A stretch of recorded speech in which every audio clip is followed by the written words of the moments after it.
वह प्यार की स्टोरी होती है जो कि पूरी नहीं हो पाती है। ब्रेकअप लव स्टोरी को अधूरी कहानी भी कहा जाता है।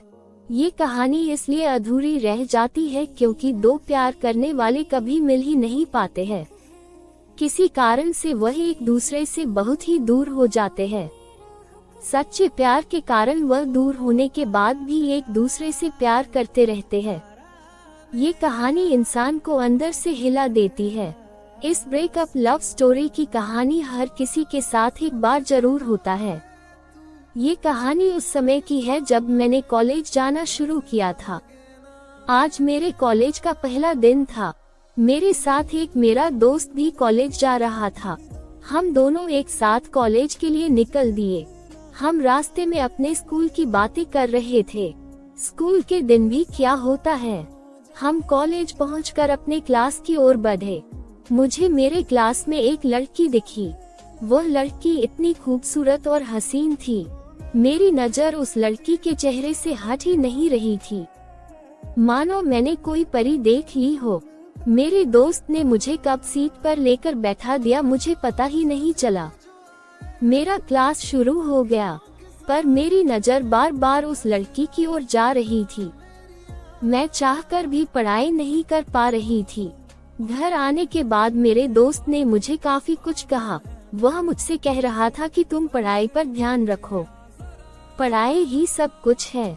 मेरा दोस्त पढ़ाई को बहुत ही पसंद किया करता था। वह किसी भी प्रेम में नहीं पढ़ना चाहता था। तो इस तरह से मेरा कॉलेज का पहला दिन था। अब मुझे कॉलेज जाते हुए करीब 1 महीना हो गया था। आज मेरी बात उस लड़की से हो ही गई। आज हम एक टीचर के बारे में बातें कर रहे थे। हमारे कॉलेज में एक ऐसे टीचर थे जो कि क्लास को कम पढ़ाते और ज्यादा खुद के बारे में बताते थे। हम अपने टीचर के बारे में बातें करते ही जा रहे थे।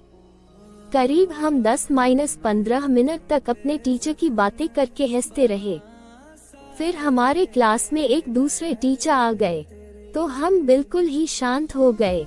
हमारे ये टीचर हमें पढ़ा रहे थे, पर मैं बस उस लड़की के बारे में ही सोचता जा रहा था, क्योंकि आज उसने मुझसे बात किया।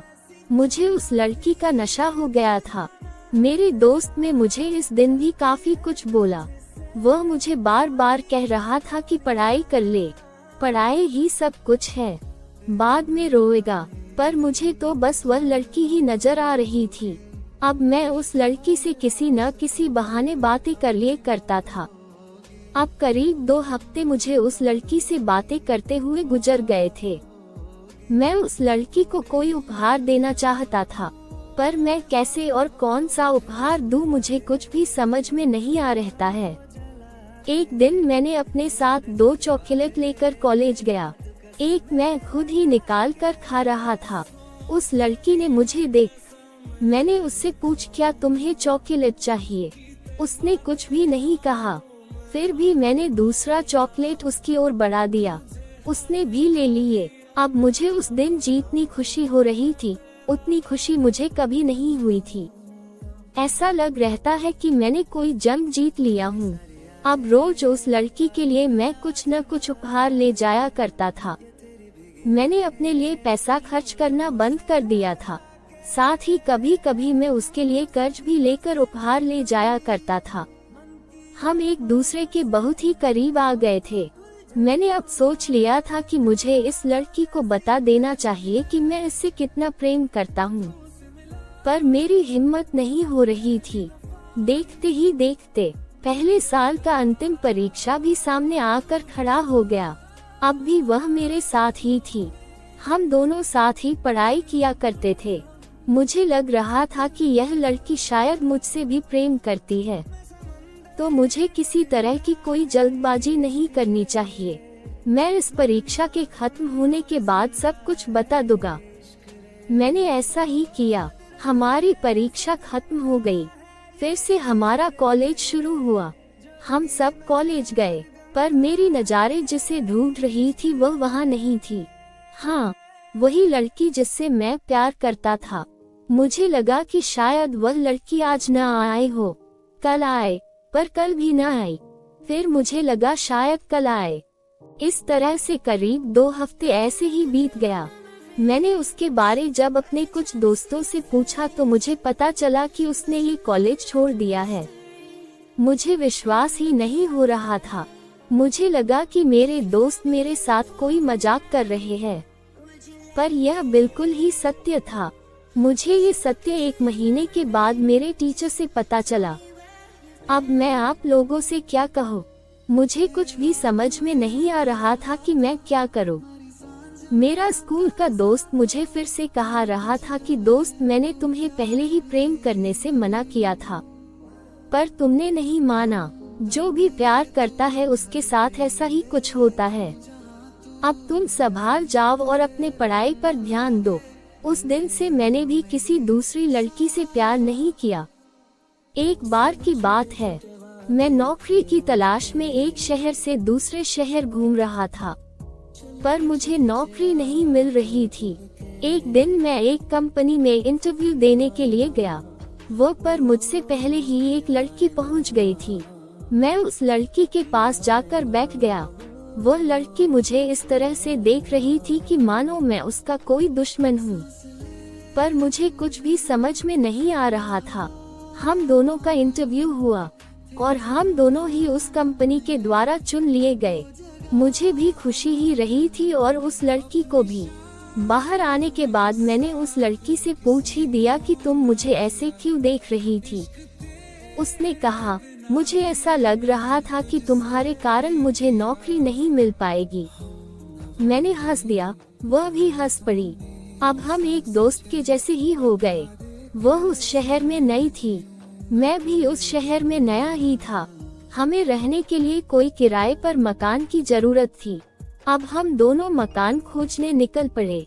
हमें शाम तक एक मकान मिल ही गया।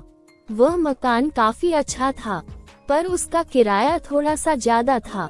मैं उस मकान के मालिक को किराया कम करने कहता ही रह गया, पर उसने एक भी पैसा कम नहीं किया। उस लड़की ने कहा, क्यों न हम एक ही मकान में रहे, जिस कारण हमें आधा आधा किराया देना होगा। मुझे यह विचार अच्छा लगा। हमने वह मकान ले लिया। हम दोनों ने मकान की सफाई की, कुछ जरूर सामान को खरीदा। अब हम दोनों सोचने लगे कि खाना कौन बनाएगा। चूंकि मुझे खाना बनाने नहीं आता था, तो उस लड़की ने कहा, मैं खाना बना दूंगी, पर तुम्हें कपड़े और बर्तन को धुलना होगा। मैं तैयार हो गया। अब हम दोनों एक दूसरे को काफी मदद किया करते थे। आधा काम वह करती और आधा काम मैं।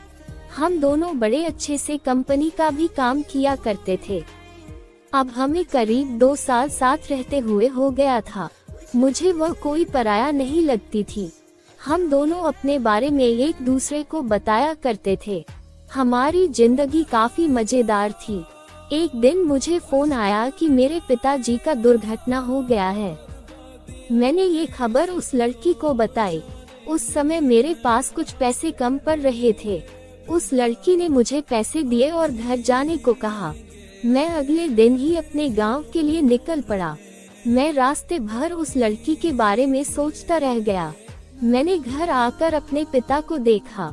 उन्हें कुछ भी नहीं हुआ था। मेरे घर वाले ने मुझे शादी करने के लिए बुलाया था। मेरे घर वाले ने मेरे लिए एक लड़की देख रखा था। मुझे बस शादी करना था। अब मेरे दिल और दिमाग में बस वही लड़की थी। मैंने उससे फोन किया।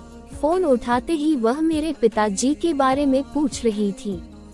मुझे वह कह रही थी कि तुम कोई चिंता न लेना, मैं तुम्हारे साथ हूँ। तुम्हें पैसों की जरूरत होगी तो तुम मुझे जरूर बता देना। मैं एक शब्द भी नहीं बोल पा रहा था। मैंने अंत में बस इतना कहा, ठीक है, मैं तुम्हें कुछ देर बाद फोन करता हुए। इसके बाद मैंने अपने फोन को बंद कर दिया। उसके बाद आज तक मैंने उस फोन को खोला ही नहीं। मुझे आज तक इस फोन में से उस लड़की की आवाज आती है। उस लड़की के साथ क्या हुआ, अब वह कहाँ है, क्या कर रही है, मुझे कुछ भी पता नहीं। मैंने उस लड़की से शादी भी कर लिया जिस लड़की को मेरे घर वालों ने पसंद किया हुआ था। ये कहानी मुझे बताते हुए मेरे आंखों से आंसू निकल रहा है। बस मेरी यही कहानी है। इस कहानी में प्रेम को तोड़ने वाला सिर्फ मैं हूँ। यह दुख भरी प्रेम कहानी, दूसरे शब्दों में प्रेम की अधूरी कहानी आपको कैसी लगी?